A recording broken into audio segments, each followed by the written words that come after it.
ng suhol. Nagpapatrol, Sherian Torres. Gumulong na ang konsultasyon ng Commission on Elections sa iba't ibang sektor kaugnay sa mga tamang hakbang para makontrol ang paggamit ng artificial intelligence at deepfake sa halalan 2025. Sa gitna ito ng pangambang mananalo ang mga hindi dapat dahil lang sa paggamit ng teknolohiya at madaya rin ang ginastos sa kampanya. Paano yung mga kumikita social media influencers? Paano yung gasto sa mga kandidato sa social media? Paano yung pagbabayad doon sa mga content creators halimbawa? Paano kung 24 hours na running yung isang in-upload sa social media? Gusto ng COMELEC obligahin ang mga kandidato na ideklara ang nagastos gamit ang social media at mapatawan ng buwis ang kanilang endorsers. Lalo yung boosting. Dapat lang po, pati yung influencers, kaya nga po gusto rin natin makipagtayap dapat sa BIR.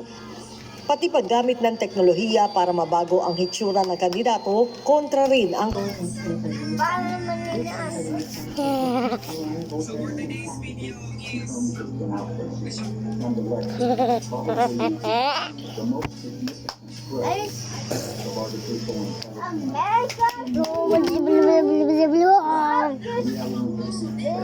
Ang AI forum na ito, bigyan ng kasalistod ng COMELEC. Election official ang umano ay tumanggap ng suhol mula